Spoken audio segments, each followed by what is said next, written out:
মাহফিলগুলোতে আসেন, আমরা চাই।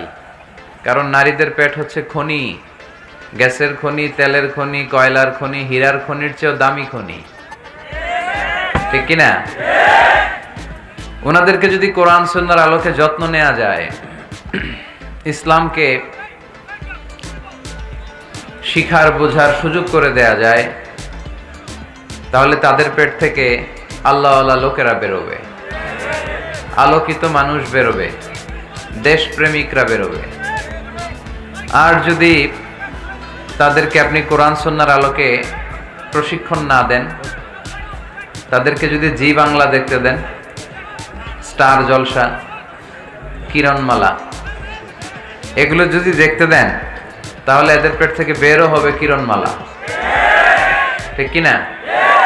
তখন বেরোবে চাঁদাবাজ, টেন্ডারবাজ, দুর্নীতিবাজ, দেশের শত্রু, দশের শত্রু, যারা ইফটিজিং করবে, যারা বিশ্ব ভালোবাসা দিবসে বেহায়াপনা ছড়াবে, তারা 31st নাইটে মেয়েদের ওন্না ধরে টান দিবে, তাই না? এটাই অবস্থা। তো জন্য মা বোনদেরকে বলবো, আপনারা জি বাংলা, হিন্দি সিরিয়াল এগুলো রেখে দিয়ে আপনারা কোরআনের কথাগুলো শোনেন। এখন তো সুযোগ হয়ে গেছে অনেক বেশি, ইউটিউবে কোরআনের তাফসির লিখে সার্চ দিলেই তাফসির পাওয়া যায় না? আবার নাচানাচি লিখে সার্চ দিলেও নাচানাচি পাওয়া যায়। So now the decision is yours, সিদ্ধান্ত আপনাদের, কি লিখবেন, কি সার্চ দিবেন। কোরআন সুন্নাহর কথা সার্চ দিলে কোরআন সুন্নাহ আসবে, নাচানাচি সার্চ দিলে আসবে রুব্বানে নাচে কোমর দুলাইয়া, ফেরেশতারাও বলবে তোগরে পিটামু আমরা ঝুলাইয়া। নাচানাচি দেখছো দুনিয়ায় না? লাফালাফি করেছো, জীবন যৌবনকে শেষ করেছো। এই জীবনের সবচেয়ে দামি সময় হচ্ছে যৌবন, এটাকে কোন কাজে লাগিয়েছো? কিয়ামতের দিন জিজ্ঞেস করবে কে? আপনাকে বলতে হবে যে আপনার এই যৌবনের সময়টা আপনি কি করেছেন। আপনি কি হারাম কাজে, অশ্লীল কাজে, নিষিদ্ধ কাজে সময় ব্যয় করেছেন, নাকি কোরআনের পক্ষে ছিলেন? এই প্রশ্নের উত্তরগুলো কিন্তু আল্লাহর সুপ্রিম কোর্টের কাঠগড়ায় আমাদেরকে দিতে হবে, কারণ ওই দিনটা বড় ভয়ঙ্কর, জবাবদিহিতার দিন। দিনে দিনে বহু বাড়ি আছে, দেনা শুধিতে হইবে ঋণ। যা করছেন পাই টু পাই, সেদিন হিসাব চাইবে কে? এজন্য ওই দিনটাকে বলে the day of accountability, the day of judgement. বিচার হবে সেদিন, একটা বিশাল বিচার। ওই বিচারের দিনে আমরা আল্লাহর কাছে পানাহ চাই, ক্ষমা চাই, ঠিক কিনা? আল্লাহ বিচারের দিনে তুমি আমাদেরকে মাফ করে দিয়ে জান্নাত দিয়ে দিও। সবাই পড়ি আমিন। এইভাবে উত্তর দিতে পারবেন শেষ পর্যন্ত? এই সূরার আয়াত সংখ্যা ৭৮। আয়াত সংখ্যা, সূরাটা মাক্কি সূরা। কি সূরা? এটা কোরআনের সূরা ধারাবাহিকতা অনুযায়ী কোরআনের 55 নাম্বার সূরা। কত নাম্বার? এবার প্রশ্ন করে উত্তর দেন। আয়াত সংখ্যা ৭৮। কত নাম্বার সূরা? মাক্কি না মাদানী? মাশাআল্লাহ, মুখস্থ আছেন আপনাদের অনেকের?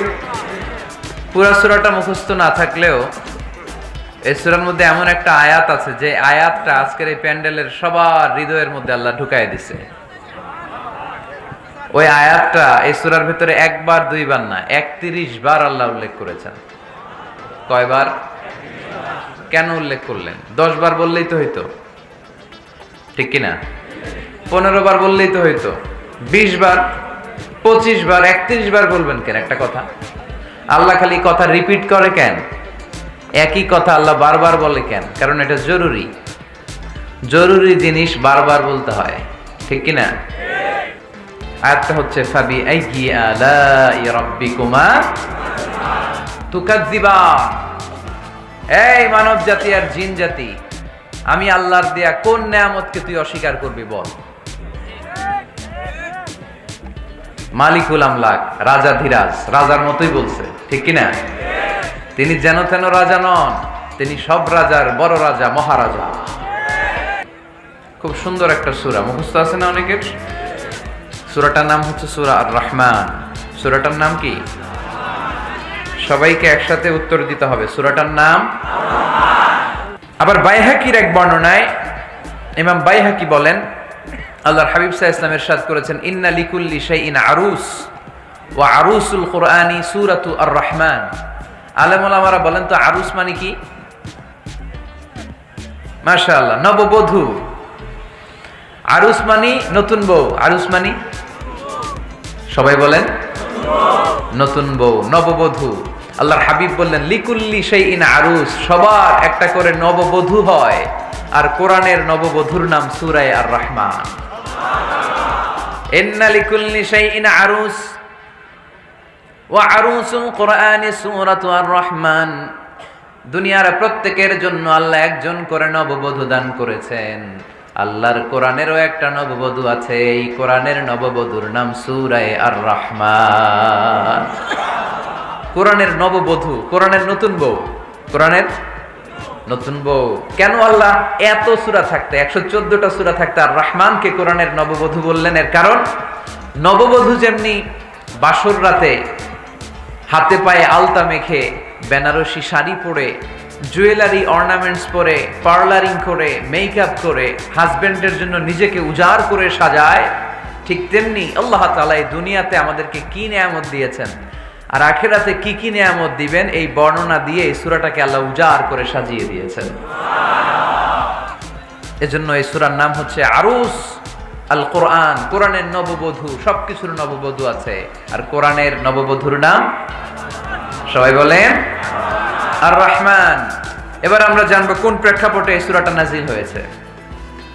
আল্লাহর হাবিব সাল্লাল্লাহু আলাইহি ওয়াসাল্লাম মক্কার কুরাইশদেরকে বলতেন আল্লাহর ইবাদত করো, আল্লাহর জিকির করো, আল্লাহর সেজদা দাও। বলতে বলতে হঠাৎ বলতে আরম্ভ করলেন রহমানের ইবাদত করো, রহমানের জিকির করো, রহমানকে সেজদা দাও।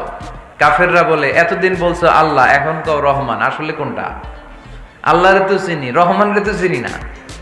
এতদিন আল্লাহ আল্লাহ বলেছে, আল্লাহকে তো আমরা সবাই চিনি, চিনি না রহমানকে। ওয়া ইযা কিলা লাহুম উসজুদু লিররহমানি ক্বালু ওয়া মার রহমান। বিশ্বনবী যখন মক্কার জমিনে কাফেরদেরকে বলল তোমরা রহমানের পায়ে সেজদায় লুটিয়ে পড়ো, কাফের মুশরিকরা বলতে আরম্ভ করলো রহমানকে, রহমান রে চিনি না, রহমান রে জানি না।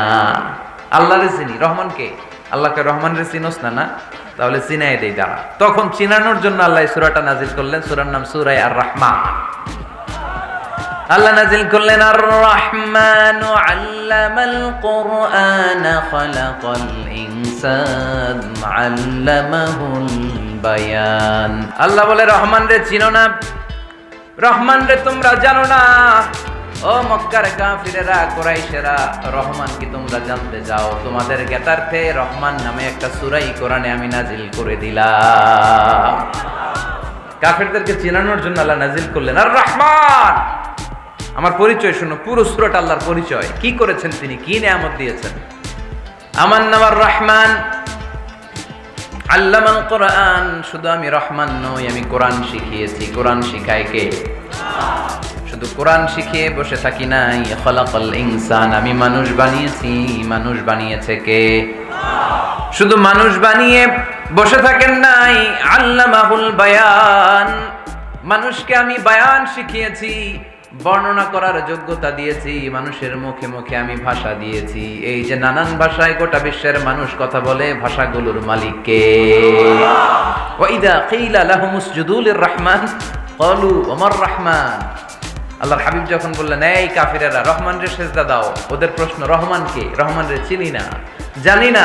আল্লাহ বললেন রহমান চিনো না, রহমান জানো না, রহমান কারে কয় আজকে ব্যাখ্যা সহকারে বুঝাই দিব। সুবহানাল্লাহ পড়েন। ঠিক ওই মুহূর্তে Subscribe my channel.